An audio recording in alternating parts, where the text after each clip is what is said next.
오늘 말씀은 창세기 41장 1절에서 36절까지 말씀인데요. 1절에서 9절까지만 읽도록 하겠습니다. 만 2년 후에 바로가 꿈을 꾼 즉 자기가 나일 강가에 서 있는데 보니 아름답고 살찐 7 암소가 강가에서 올라와 갈밭에서 뜯어먹고 그 뒤에 또 흉하고 파리한 다른 7 암소가 나일 강가에서 올라와 그 소와 함께 나일 강가에 서 있더니 그 흉하고 파리한 소가 그 아름답고 살찐 7 소를 먹은지라. 바로가 곧 깨었다가 다시 잠이 들어 꿈을 꾸니 한 줄기에 무성하고 충실한 7 이삭이 나오고 그 후에 또 가늘고 동풍에 마른 7 이삭이 나오더니 그 가는 7 이삭이 무성하고 충실한 7 이삭을 삼킨지라. 바로가 깬즉 꿈이라. 아침에 그의 마음이 번민하여 사람을 보내어 애굽의 점술가와 현인들을 모두 불러 그들에게 그의 꿈을 말하였으나 그것을 바로에게 해석하는 자가 없었더라. 술 맡은 관원장이 바로에게 말하 이르되 내가 오늘 내 죄를 기억하나이다. 아멘. 오늘 아침 묵상을 들으신 우리 모든 성도님들에게 하나님의 은혜와 평강이 있기를 간절히 소망합니다. 애굽 왕 바로가 꿈을 꿨는데 이 꿈 때문에 번민을 합니다. 그래서 애굽에서 날고 기는 점술가들과 현인들을 부르죠. 그런데 문제는 그들 중에 어느 누구도 이 바로의 꿈을 해석하는 자가 없었다는 것입니다. 이때 갑자기 한 사람이 말을 합니다. 우리가 잘 알고 있는 것처럼 술 맡은 관원장이죠. 9절의 말씀이죠. 술 맡은 관원장이 바로에게 말하 이르되 내가 오늘 내 죄를 기억하나이다.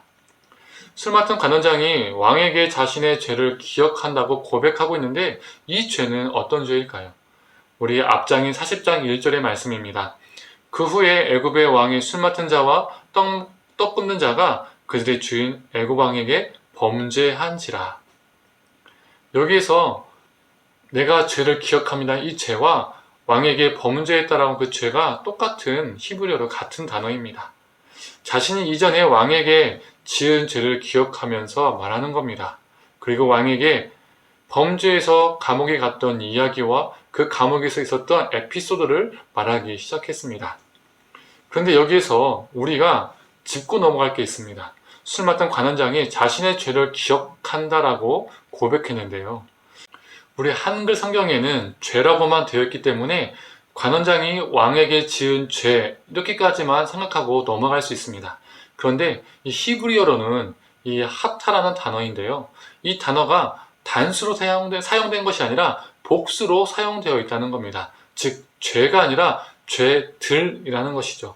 술 맡은 관원장이 오늘 내가 내 죄들을 기억합니다 라고 말한 것입니다. 왕에게 저지른 죄 말고 또 다른 죄가 있다는 것을 유추해 볼 수가 있죠. 그리고 기억한다는 말을 우리가 주목해 볼 필요가 있습니다. 기억이라는 단어가 요셉이 감옥에 있을 때의 사건을 이어주는 중요한 단어가 됩니다.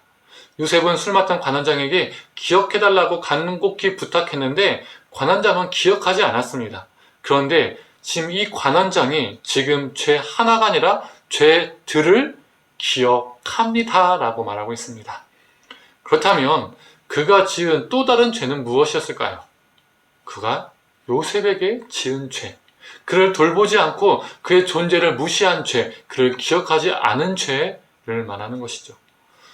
왕의 꿈을 해석하는 자가 아무도 없자 관원장은 자신의 과거가 기억났습니다.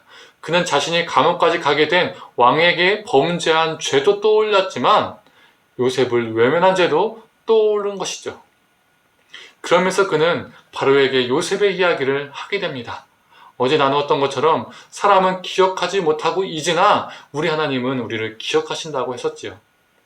요셉을 늘 기억하시며 요셉과 늘 함께 하신 하나님은 관원장이 자신의 죄를, 그 죄들을 기억나게 하심으로써 요셉을 죄수의 상황에서 건져내시고자 하십니다.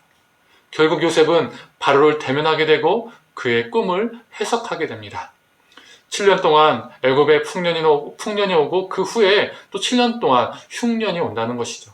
이때 요셉은 이 꿈을 꾸게 하신 것도 그리고 이 꿈을 해석하게 하신 것도 누구임을 말하지요? 그 주체가, 그 주인이 하나님임을 말합니다. 16절에 내가 아니라 하나님께서 대답을 해주실 것입니다 라고 바로에게 말합니다. 25절, 28절, 32절에 하나님이 꿈을 보여주신 것이고 하나님이 그 일을 정하셨습니다 라고도 말을 하죠. 하나님이 기억하는 사람, 하나님이 돌보는 사람의 삶의 자세가 아닐까요?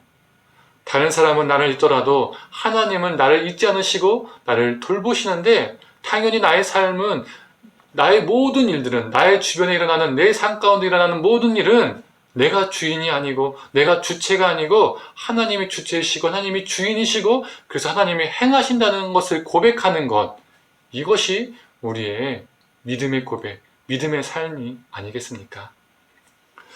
우리가 우리 삶을 스스로 돌볼 수 있다면 우리가 주인이겠지만, 우리는 우리 주님이 우리를 기억해 주지 않으신다면, 즉 우리를 돌보아 주지 않으신다면 우리는 스스로 살아갈 수 없는 존재입니다. 그래서 이 요셉과 같은 고백과 믿음이 우리에게 정말로 중요합니다.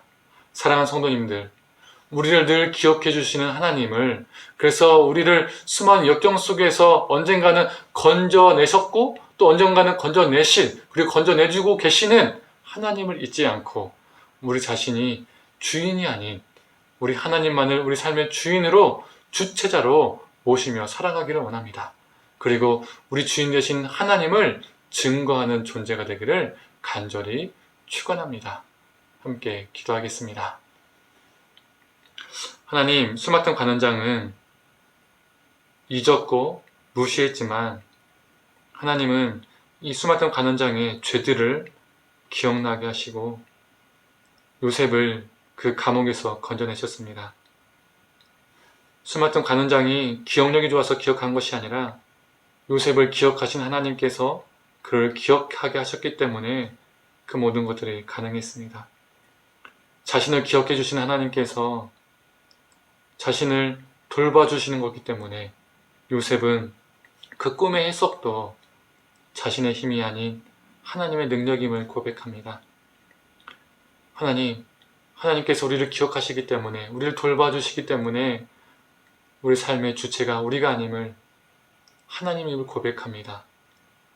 우리가 주인이 아니고 하나님이 주인이시며 우리 삶의 해석자가 우리가 아니며 하나님임을 고백합니다. 우리를 기억해 주시는 하나님, 우리의 주님임을, 우리의 주인임을 우리가 고백합니다. 이 고백이 오늘뿐만 아니라 내일도 우리 삶 가운데 늘 넘치게 하여 주셔서 주인 되신 우리 오직 하나님만을 붙잡고 살아가는 우리 인생들이 되게 하여 주옵소서. 감사드리며 사랑이 많으신 예수님의 이름으로 기도드립니다. 아멘.